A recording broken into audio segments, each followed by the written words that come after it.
여러분들 만나 뵈어서 반갑습니다. 저는 뉴저지에 있는 뉴저지 연합교회 담임 목사 고한승 목사입니다. 이번에 코로나 사태로 인해서 영적으로 큰 도전을 받고 있는 이때에 우리 6개 교회가 함께 연합으로 새벽 부흥성회를 하게 된 것이 하나님의 큰 은혜라고 믿습니다.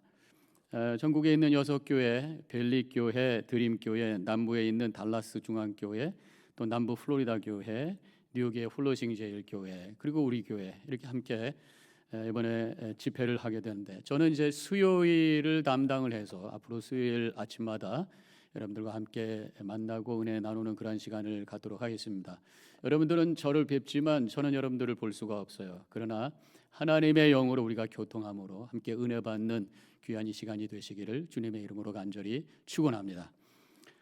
이번에 기쁨의 언덕으로라는 그 묵상집을 통해서 예레미야서를 가지고 우리가 함께 말씀을 나누게 되어 있습니다. 이번 기회를 통해서 우리 자신을 되돌아보고 또 하나님께서 우리에게 회개할 것 말씀해 주시면은 회개하고, 결단할 것 있으면 결단하고, 주시는 약속의 말씀이 있으면 붙들고, 그래서 새로운 회복과 부흥의 역사가 우리 모든 교회 위에 임하시기를 축원합니다. 지금 그 예레미야 선지자에 대해서 잠깐 말씀을 드리면은, 남유다가 멸망하기 30년 전, 40년 전에 활동했던 선지자잖아요. 지금 남유다가 영적으로는 우상 숭배 속에 여전히 남아있는, 영적으로 타락한 그런 상황이었습니다. 하나님의 뜻을 저버린 거죠. 또 정치적으로는 북쪽에서 지금 강해지고 있는 바벨론을 대적하기 위해서 남쪽에 있는 애굽과 친애굽 정책을 펴고 있습니다. 근데 사실은 그것이 하나님의 뜻이 아니었어요. 그럼에도 불구하고 하나님의 말씀에 순종하기보다는 자신들의 어떤 정책과 자신들의 어떤 생각을 가지고 그 위기를 이겨내려고 하면서 오히려 하나님의 뜻으로부터 멀어진 그런 상황이 된 것이죠. 이러한 이스라엘 백성들을 향해서, 특별히 남유다 백성들을 향해서 하나님께서 지금 회개를 선포하고 있는 말씀이 바로 예레미야서라고 하는 것입니다. 나중에 결국은 이 바벨론 정책을 펴고 있는 유다를 바벨론이 침공을 해서 포로로 잡아가고 있는 그런 이야기로 마지막을 장식하고 있죠.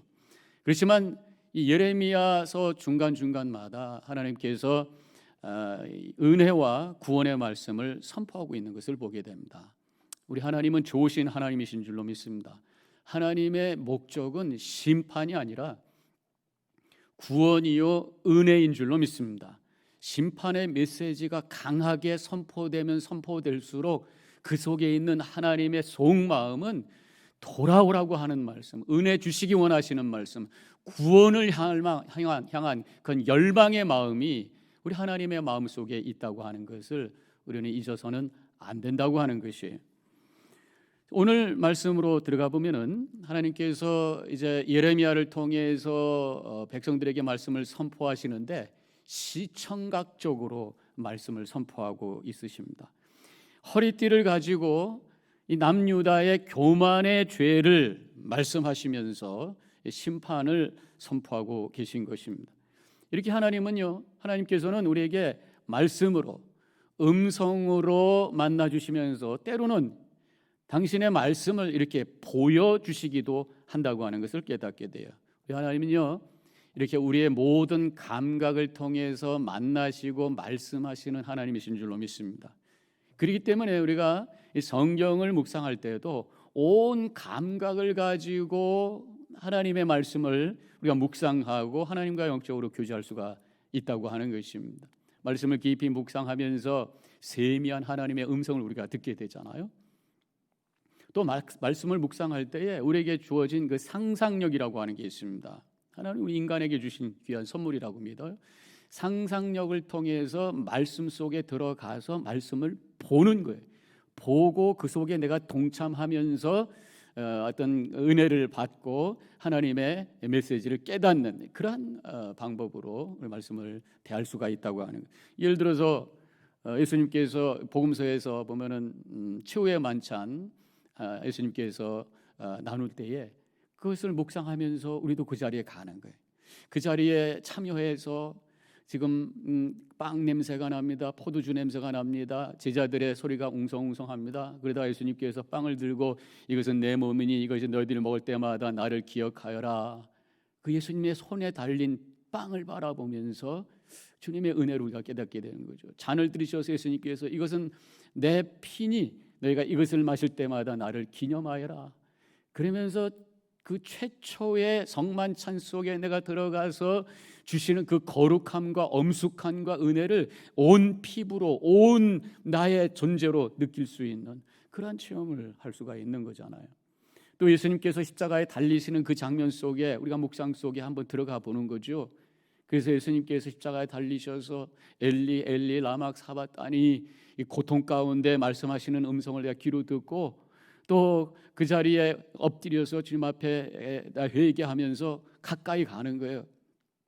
그리고 그 밑에서 예수님께서 피 흘리고 계시는 찢기신 몸을 바라보면서 그 고통을 내가 느끼고 그 십자가를 내가 손으로 붙잡을 때 그 거친 십자가의 나무가 느껴지고 그 앞에 엎드려 주님 앞에 회개할 때 위에서부터 떨어지는 예수님의 핏방울이 내 머리에 닿는 느낌이 들면서 주님께서 내가 너를 위해서 피를 흘려노라라고 하는 것이 실감나는 그런 체험할 수 있는 어떤 그러한 말씀 묵상 이것이 가능하다고 하는 것입니다.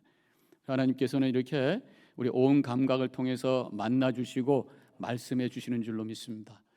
다시 오늘 본문으로 들어가 보면요, 하나님께서 이제 예레미야에게 배띠를 사라고 합니다. 그리고 그것을 네가 메고 다녀라. 그리고 그것을 유브라데 강가에 가서 돌 밑에다가 감추어라. 그리고 그것을 가지고 오라. 가지고 갔더니 이 썩어서 쓸 수 없게 된 그 허리띠를 보면서 하나님께서 말씀하시기를 내가 유다의 교만과 예루살렘의 큰 교만을 이같이 썩게 하리라. 그렇게 9절에서 말씀하고 있는 것입니다. 그 허리띠, 썩은 허리띠를 보이면서 너희들이 앞으로 지금 이러한 상태 속에 있다면 계속해서 하나님의 뜻을 저버리고 영적으로 타락한 상태 속에 산다면 이렇게 쓸모없는 허리띠가 될 것이다. 그렇게 경고하고 계시는 것입니다. 자, 오늘 하나님께서 우리에게 허리띠를 보여주고 계세요. 지금 이 허리띠라고 하는 것은 우리가 보통 지금 차고 있는 어떤 가죽으로 된 혁띠가 아니라 배로 만든 천으로 만든 띠죠. 그 허리띠의 의미가 뭘까? 성경에 보니까 의외로 이 허리띠에 대한 말씀이 굉장히 많이 나오더라고요. 제가 찾아보니까 그 허리띠를 우리가 맸다라고 하는 의미가 뭘까? 출애굽기 12장 11절에 이렇게 쓰여져 있어요. 이스라엘 백성이 출애굽할 때에 허리띠를 띠고 발에 신을 신고 손에 지팡이를 잡고 급히 먹으라. 출애굽을 하기 위해서 지금 뛰어나갈 차비를 하고 깨어 있어라. 지금 하나님께서 구원의 은혜를 주셔서 애굽에서 막 뛰어나가야 되는데 아이고 허리띠 다 풀고 누워서 자고 있으면 되겠습니까? 허리띠를 졸라매고 만반의 준비를 하고 이제 주님께서 지금이다 할 때 뛰어나갈 수 있는 그런 준비 상태, 깨어 있는 그런 상태, 이것이 바로 허리띠를 묶고 있다고 하는 것이. 편안하게 쉬고 잠을 자려면 허리띠를 펴요. 여러분들 주무실 때 혁대 차고 주무시는 분 계세요? 다 풀고 잠옷으로 바꿔 입잖아요. 허리띠를 조인다고 하는 것, 우리가 깨어서 준비하는 그런 영적인 근신의 상태라고 할 수가 있어요. 베드로전서 1장 13절에는 또 이렇게 쓰여져 있습니다. 그러므로 너희 마음의 허리를 동이고 근신하여 예수 그리스도께서 나타나실 때에 너희에게 가져다 주실 은혜를 온전히 바랄지어다. 그렇게 말씀하고 있습니다. 마음의 허리띠를 동여라 그런 말씀. 깨어 주님을 바라보면서 믿음 안에 살아가라 그렇게 말씀하고 있습니다. 요즘에 우리가 팬데믹 가운데 지내고 있습니다. 여러분들의 허리띠는 지금 어떻습니까? 허리띠가 지금 허리에 동여매져 있습니까? 아니면 풀어져 있습니까? 처음에 팬데믹이 시작이 됐을 때 저도 그랬습니다만 우리 모든 성도님들도 굉장히 긴장들 많이 했죠. 완전히 락다운이 돼가지고 돌아다닐 수도 없고 갇혀 있는 그런 상황 속에 있을 때에 허리띠를 맸습니다. 모두 다 긴장 가운데 더 열심히 말씀 읽고 더 열심히 기도했어요. 그런데 이제 얼마 두세 달 지나면서 제가 성도님들하고 줌을 통해서 이렇게 교제하면서 이야기를 나누다가 듣게 된 말씀이 이제는 익숙하게 돼가지고 편하다는 거예요. 편하다는 거예요. 익숙한 것이 편하게 되었다는 것입니다.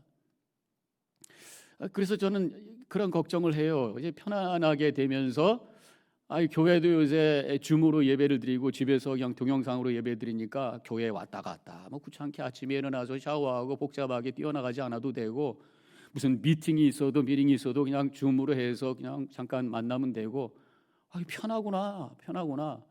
주일날 예배 11시 예배 다른 일이 있으니까 나중에 동영상 뭐 이거 녹화돼 있으니까 시간 있을 때 못 가? 시간 연기하고 그러다 보면 이번 주일 그냥 지나갔네. 뭐 그러다가 한 주간 두 주간 예배 안 드리고 뭐 이렇게 되는 건 아닐까? 허리띠를 동여맨 것이 아니라 풀어 제끼고 지금 너무 편안하게 지금 누워 있는 건 아닐까? 그런 걱정을 제가 하고 있습니다. 편해지는 거 이거 위험한 거예요. 사람은요 자꾸만 편해지려고 하는 그 마음이 우리 속에 있습니다. 서 있으면 앉고 싶어요. 앉고 있으면은 눕고 싶어요. 누우면은 자고 싶어요. 뒹굴뒹굴하고. 편하면 더 편하고 싶어요. 이게 우리의 인간의 모습이라고 하는 것입니다. 그런데요 믿음은 반대인 줄로 믿습니다. 믿음은 이 편함 속에서 일어서는 것인 줄로 믿습니다. 깨어서 주님의 뜻을 향해서 주님을 예배하고 하나님 나라를 세우는 일을 향해서 허리띠를 졸라매고 움직이는 것이 바로 믿음인 줄로 믿습니다. 행여나 지금 허리띠를 풀고 그저 편안한 마음으로 계셨다면 이번 40일 새벽 부흥 성회가 허리띠를 졸라매고 영적으로 깨어서 다시 한번 움직이는 귀한 시간이 되시기를 주님의 이름으로 간절히 축원합니다. 출애굽기 29장 9절에 보면은 또 이런 말씀이 나와요. 아론과 그 아들들에게 띠를 띄우며 관을 씌워서 제사장 직분을 그들에게 맡겨 영원한 규례가 되게 하라. 이 지금 제사장이 입는 옷 중에 띠를 띄우는 게 있다 그런 말씀이. 제사장의 영적 권위를 드러내는 것 중에 하나가 바로 허리띠다. 그것을 이 구절을 통해서 알 수가 있어요. 제사장은 어떠한 존재입니까? 하나님께 이 희생 제물을 드리는 일을 집전하는 사람이, 하나님을 높이는 일을 위해서 사역하는 사람입니다. 하나님께 영광 돌리는, 하나님의 영광이 드러나도록 하는 일을 위해서 움직이는 사람이 바로 제사장이에요. 하나님께서는요 이스라엘 백성들을 제사장 나라로 불러주셨어요. 그들에게 거룩한 옷을 입혀주시고 거룩한 허리띠를 묶어주셔서 하나님을 높이는 일을 위해서 쓰임받는 그러한 족속으로 저들을 불러주셨어요. 그런데 그렇게 하지 않고 있다고 하는 것입니다. 하나님께서 그래서 출애굽기 19장 6절에 보면은 이렇게 말씀하셨어요. 너희가 내게 대하여 제사장 나라가 되며 거룩한 백성이 되리라. 이것이 하나님께서 이스라엘 백성들하고 언약했던 내용 중에 하나잖아요. 지금 이제 새롭게 되어진 하나님의 백성, 예수 믿는 우리들, 이 교회에게도 똑같은 말씀하고 계셔요.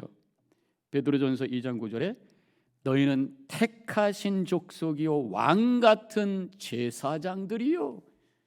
하나님께서 우리를 거룩한 제사장으로 불러주신 줄로 믿습니다. 우리에게 거룩한 띠를 띄어 묶어 주신 줄로 믿습니다. 하나님을 예배하고 높임으로 하나님께 영광 돌리는 삶을 살도록 불러주신 줄로 믿습니다. 철저하게 겸손하지 않고서는 우리가 하나님 앞에 진정한 예배자가 될 수가 없어요. 그래서 오늘 하나님께서 예레미야를 통해서 우리에게 말씀해 주시는 것은 겸손히 엎드려 하나님께 영광을 드러내는 백성으로 살라는 거예요. 그런데 지금 너희들이 교만하게 되었구나, 이 말씀입니다. 그 허리띠가 하나님의 권위와 영광을 드러내는 띠가 되어야 되는데 나를 높이고 나의 권위를 올리려고 하는 교만의 띠가 되어버렸다고 하는 말씀이에요. 그래서 그 띠가 썩어버릴 것이다 이렇게 말씀하고 있는 것입니다. 그래서 허리띠를 강가 바위 위에 놓아서 썩게 만든 거예요. 더 이상 아무런 힘도 쓸 수가 없고 권위와 명예의 상징이 될 수 없는 쓸모없는 것이 될 것이다. 이것이 이스라엘 너희들의 모습이다 그런 말씀이죠. 오늘 우리가 읽은 말씀의 11절에 이렇게 쓰여져 있어요.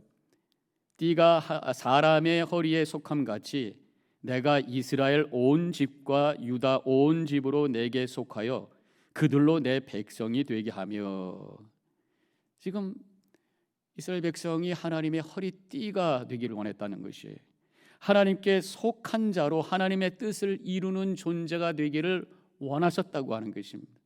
허리에다가 띠를 띄운다고 하는 건 뭡니까? 힘을 주기 위해서 띠를 띠잖아요. 홈디포에 가보면 가끔씩 거기서 일하시는 분들이 이렇게 두꺼운 그 혁띠를 이렇게 다 배에다 이렇게 허리에다 동이고 다니는 걸 봅니다. 뭐 무거운 걸 들어야 되고 날라야 되고 하니까 허리에 힘을 줘야 되니까 아마 그렇게 했던 것 같아요. 그래서 하나님의 허리띠라고 하면 하나님께 힘이 되는 존재라는 거죠.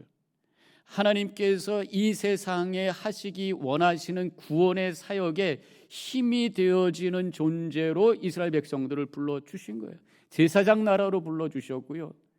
또 이방의 빛으로 하나님께서 그들을 불러주신 거예요. 그래서 이사야 49장 6절에 이스라엘 백성들을 향해서 이렇게 말씀하셨어요. 내가 또 너희를 이방의 빛으로 삼아 나의 구원을 베풀어 땅끝까지 이르게 하리라. 이방의 빛으로, 이방의 소망으로, 하나님의 능력을 보여주는 나라로, 하나님의 구원의 역사에 쓰임받는 민족으로 이스라엘 백성들을 불러주셨다고 하는 것이 하나님의 허리띠로, 하나님의 힘이 되는 존재로 불러주셨다고 하는 것입니다. 예수 믿는 우리들에게도 똑같이 주님께서 말씀하고 있어요. 빛의 자녀, 에베소서 5장 8절, 빛의 자녀들처럼 행하라. 하나님의 구원의 길을 세상에 보여주고 생명의 능력을 나누어 주고 예수 그리스도의 빛 대신 그 사역을 드러나게 하는 일로 하나님께서 우리를 불러주셨다고 하는 것이, 빛의 사명을 감당하는 우리 성도님들과 제가 되기를 주님의 이름으로 간절히 축원합니다. 그때 하나님께 힘이 되는 존재가 되어지는 거예요. 그런데 지금 오늘 본문의 메시지는 뭡니까? 그 허리띠가 썩어져 버리게 되었다 그런 말씀이에요. 9절에 내가 유다의 교만과 예루살렘의 큰 교만을 이같이 썩게 하리라. 하나님께서 제사장 나라로 세웠더니만 너희들이 교만해졌구나. 이제는 너희들이 쓸모없는 띠가 될 것이다 그런 말씀입니다. 너희들이 나에게 속한 자로 나의 힘이 되도록 불러줬더니 이제는 너희들이 쓸모없는 아무런 힘을 쓸 수 있는 존재가 아니게 될 것이다 그런 말씀. 이스라엘이 제사장 나라로 하나님의 영광을 드러내고 세상의 빛으로 사명을 감당해야 되는데 그 교만해져서 아무런 역할을 할 수가 없어. 이제는 썩어 냄새나는, 더러워 버려질 수밖에 없는 그런 상태가 되어가고 있구나, 그렇게 말씀하고 있는 것이 오늘 말씀의 뜻인 것입니다. 1절에서 그 띠가 배띠라고, 배로 만든 띠라고 그랬어요. 아까도 말씀드렸던 것처럼 제사장 옷에 사용하는 띠가 배로 만든 거예요. 출애굽기 39장 5절에 보면은 에봇을 매는 띠는 에봇과 같은 모양으로 금실과 청색, 자색, 홍색 실과 가늘게 꼰 배실로 에봇에 붙여 짰으니, 여러 가지 색깔이 있는 배실을 가지고 짜서 만든 것이 제사장이 묶고 다니는 띠라고 하는 것입니다. 영적 권위를 나타내는 거예요. 그런데 그것이 교만함이 되어버리고 말았어요. 그래서 썩게 할 것이다. 이제 그 교만 때문에 너희는 더 이상 쓸모없는 존재가 될 것이다. 교만함을 내려놔라 그런 말씀이에요. 참 성경에 보면은 이 교만이라는 말씀이 얼마나 우리 하나님은 이 교만을 징글징글하게 싫어하시는 분이라고 하는 것을 성경을 통해서 우리는 알 수가 있어요. 제가 한번 컴퓨터를 통해서 이 교만이라는 구절이 얼마나 많이 나오는가 알아봤더니요, 149절 이상이 나와요. 그만큼 하나님은 교만에 대해서 말씀을 많이 하셔요. 왜 그렇게 하나님께서 교만함을 싫어할까? 교만함이 뭡니까? 하나님의 자리에 내가 대신 앉으려고 하는 거예요. 하나님을 무시하는 것입니다. 하나님을 두려워하지 않는 것이에요. 결국 그것은 불신입니다. 교만 있고 불신이에요. 예수 믿는다고 아무리 얘기를 해도 내가 교만의 자리에 앉아 있다면 그 사람은 하나님을 믿는 사람이 아니라고 하는 것이에요. 교만이라고 하는 건 내가 높아지는 것입니다. 하나님의 은혜는 생수와 같이 흘러가는 것이에요. 낮은 곳을 향해서 흘러가는 것입니다. 산꼭대기에 올라가면 기분은 좋아요. 야호 합니다. 산꼭대기에서 집 짓고 살 수가 없어요. 왜 그렇습니까? 거기 물이 없습니다. 생수가 없어요.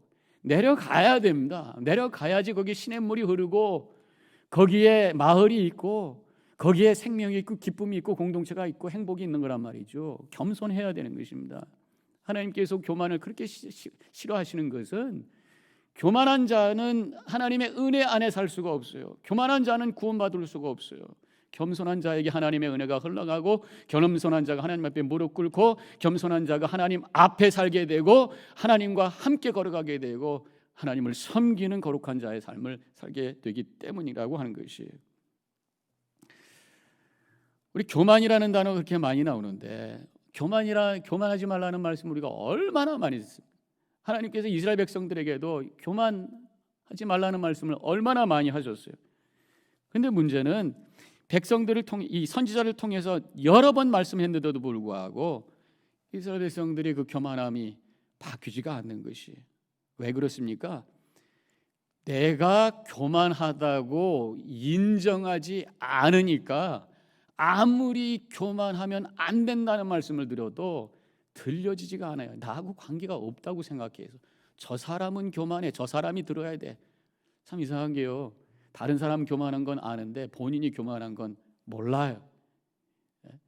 본인은 겸손하다 그러는데 가만히 보면 겸손한 것 같지 않아요.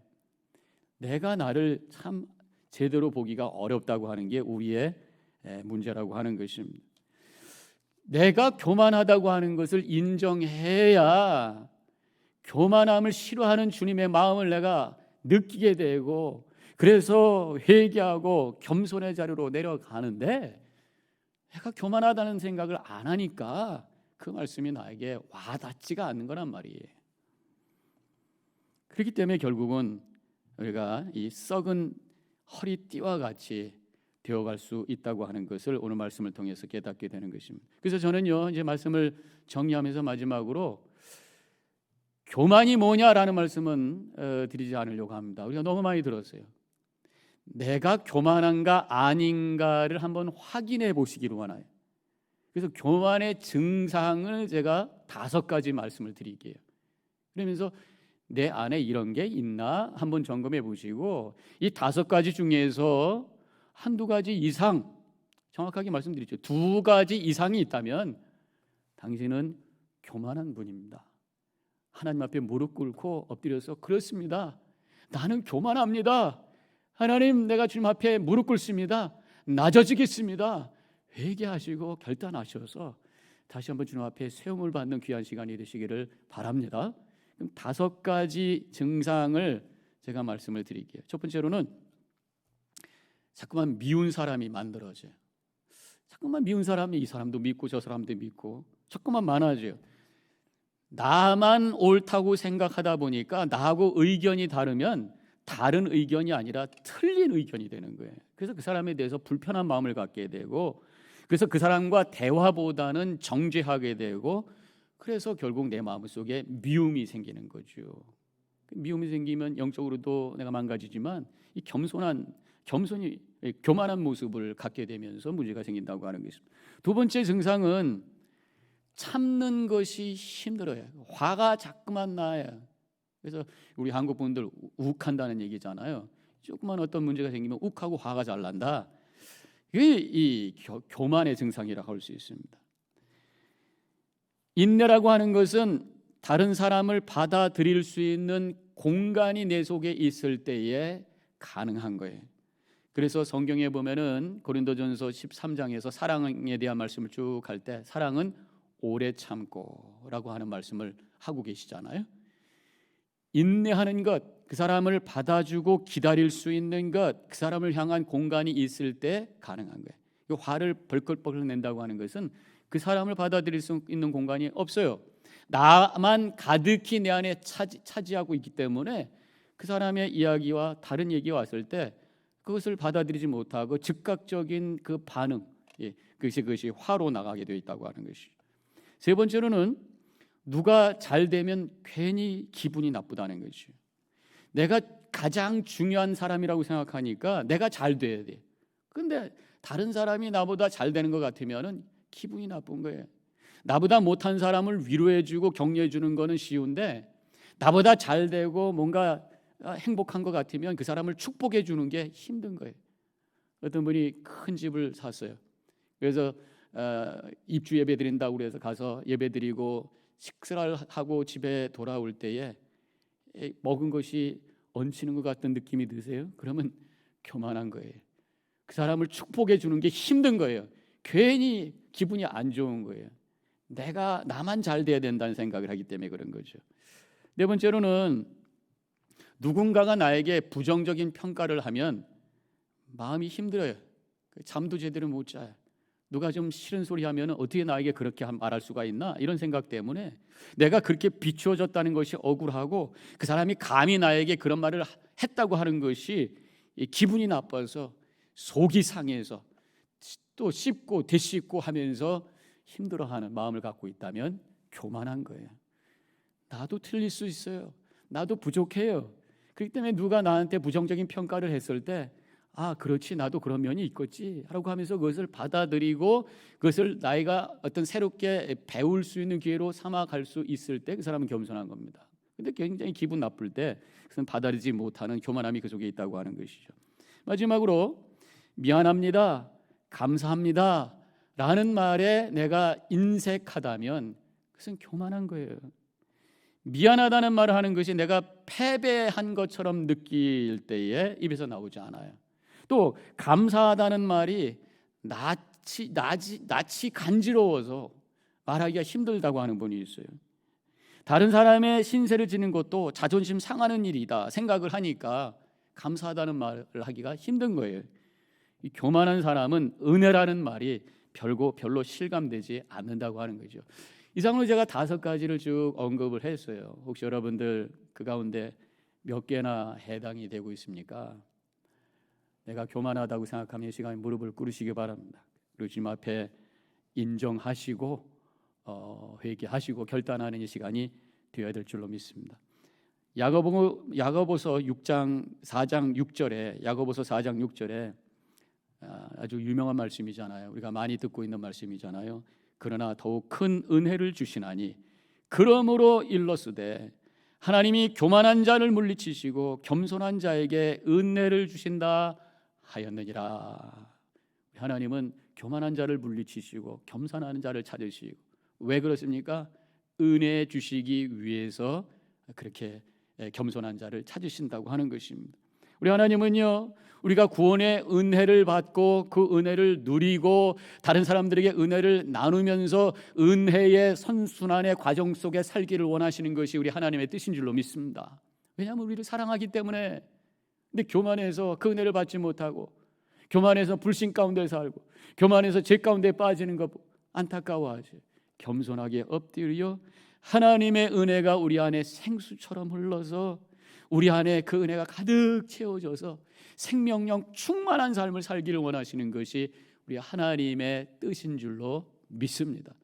오늘 이 아침 나의 교만함을 내려놓고 겸손하게 주님 앞에 낮아지심으로 오늘 우리의 영혼 속에 가득히 채워주시는 하나님의 은혜와 평강과 생명의 능력으로 충만해서 오늘도 하나님께 영광 돌리며 승리의 삶을 살아가는 우리 모든 성도님들이 되어주시기를 주님의 이름으로 간절히 축원합니다.